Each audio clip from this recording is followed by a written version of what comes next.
They went on from there and passed through Galilee.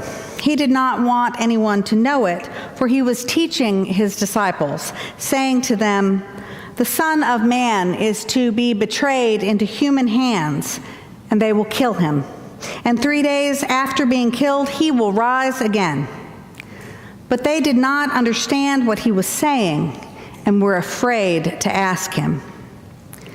Then they came to Capernaum, and when he was in the house, he asked them, "What were you arguing about on the way?" But they were silent, for on the way they had argued with one another about who was the greatest. He sat down and called the 12 and said to them, "Whoever wants to be first must be last of all and servant of all."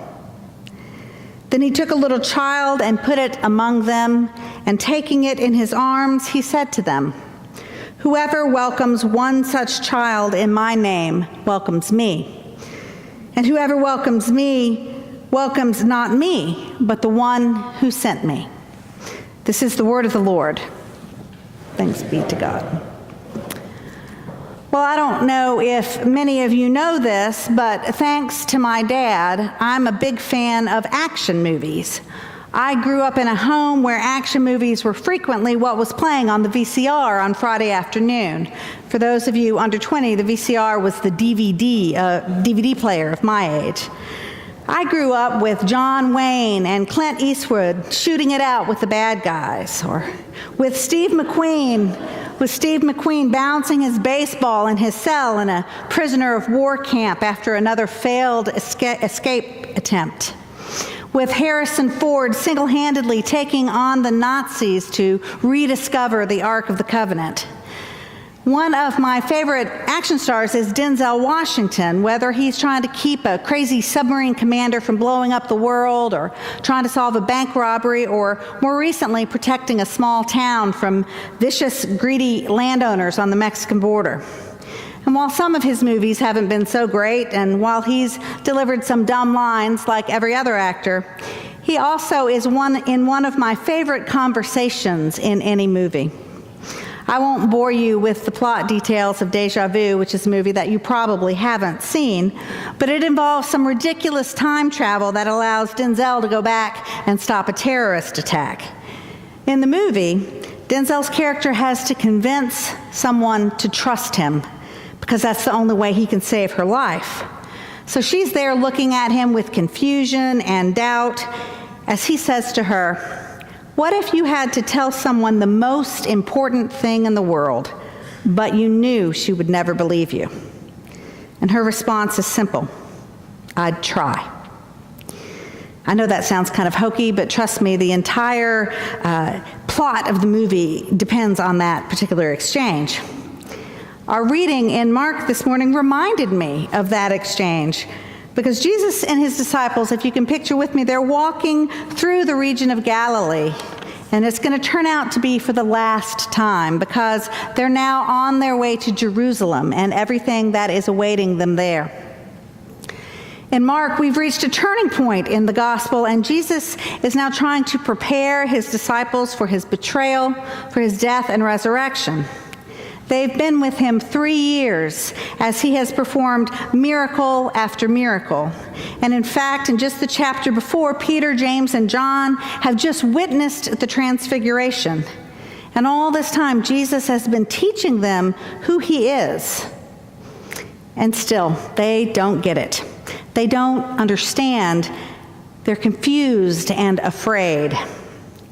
It turns out in Mark, that's a pretty common theme. The disciples often don't understand, and they are often afraid. Only rarely do any of them seem to really get it about Jesus, and then not for very long. So I can imagine that Jesus is starting to feel a little bit of anxiety as he now leads them towards Jerusalem. He has tried to teach them about his inevitable betrayal and death, as well as his resurrection.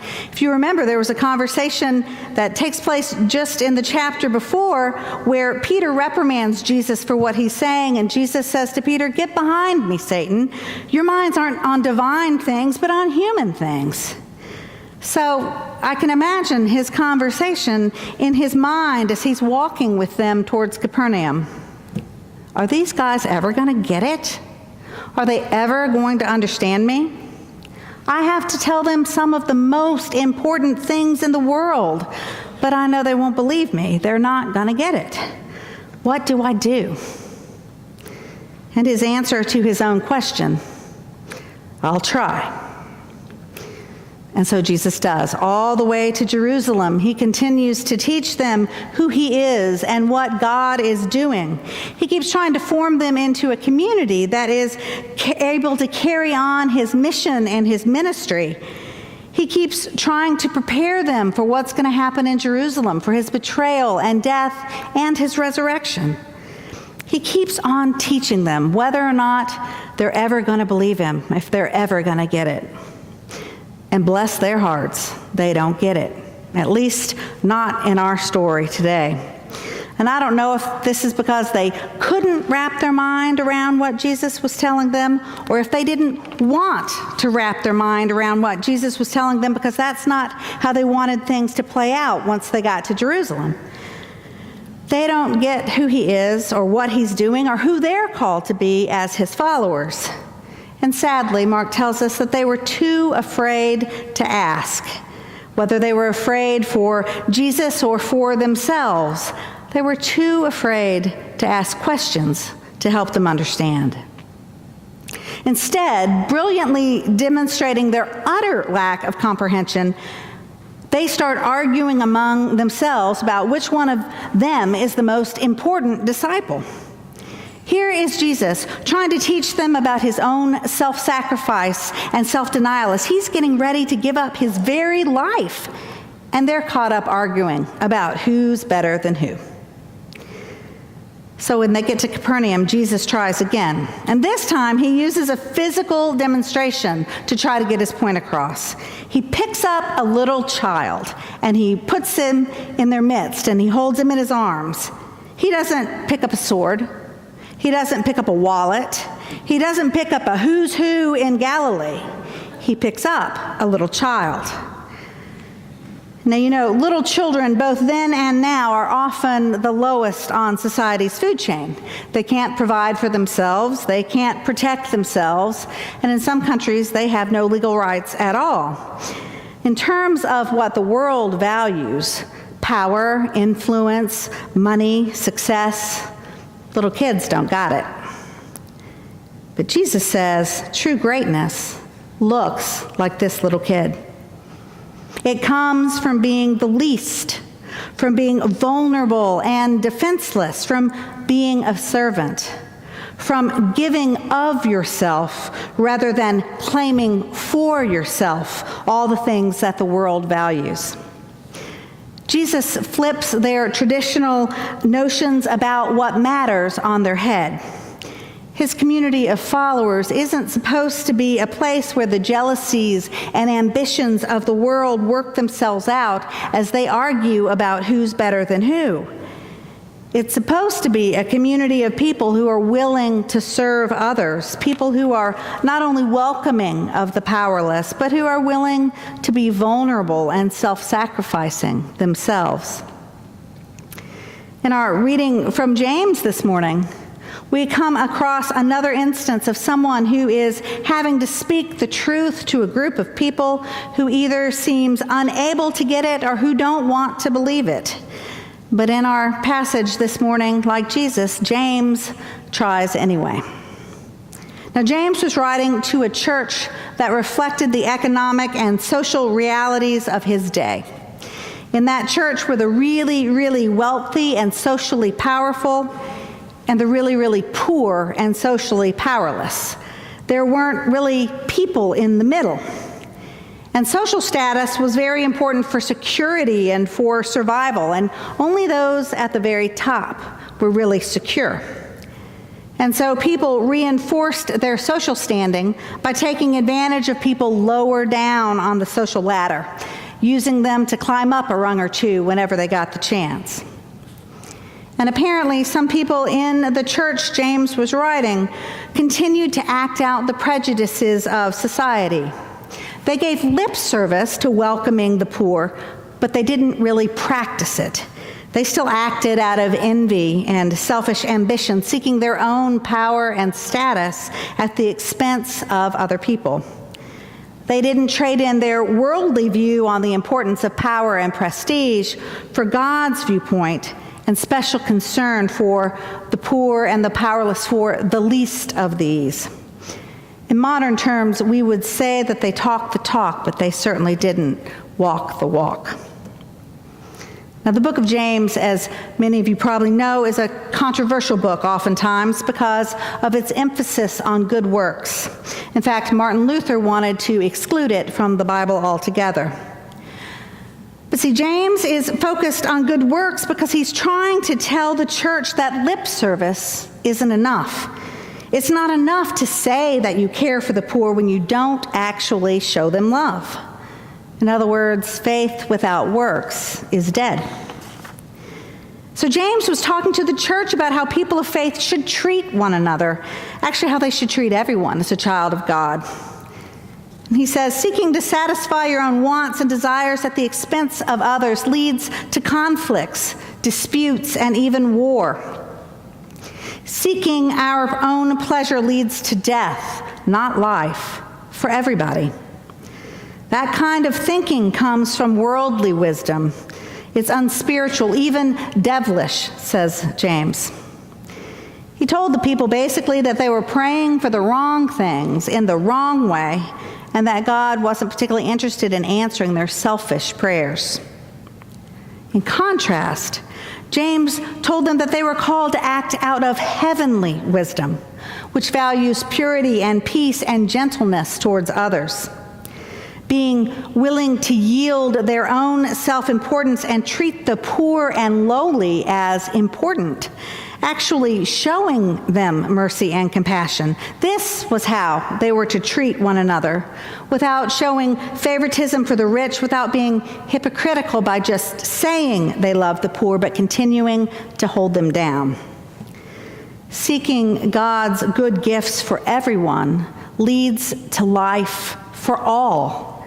That's the right kind of prayer. That's the kind that God answers.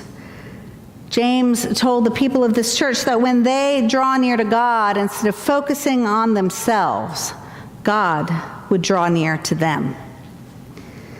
Like Jesus in our passage in Mark, James flipped their notion about what matters upside down.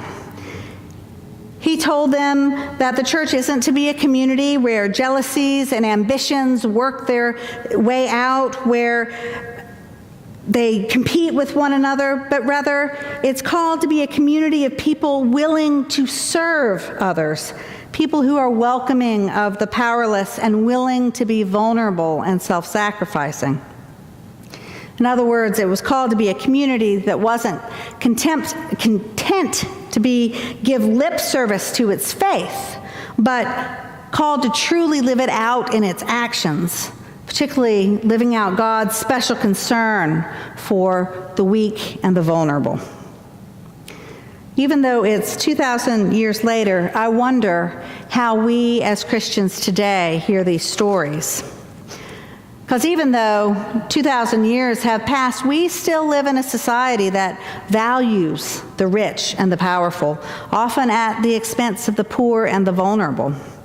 Like the early church that James was writing, we too live in a time of the haves and the have-nots, when 1% of the world controls almost half the world's resources, and half of the world's population lives on $2.50 a day or less. People in our society are encouraged to focus on their ambitions and their concerns.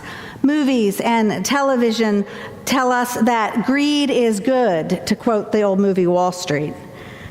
Politicians tell us that the poor and vulnerable often aren't really deserving of our help, and that maybe they've actually done something to deserve their situation. And sadly, preachers are going to focus on telling millions of people each week that what Jesus really wants is for them to be wealthy. To hear the prosperity gospel preached makes it sound that Jesus is less concerned with justice and grace and more interested in making sure that his followers have wealth and status and power. That is, if they pray hard enough or believe the right things, or especially if they'll send money into that address that's up on the big screen at the back of the church or scrolling by on their TV screen. We live in a society that often exalts earthly wisdom. The idea that it's truly all about me, or at least all about people like me. And like the disciples, often we are prone to miss what Jesus is trying to tell us about our calling as his followers, caught up in trying to figure out who's better than who.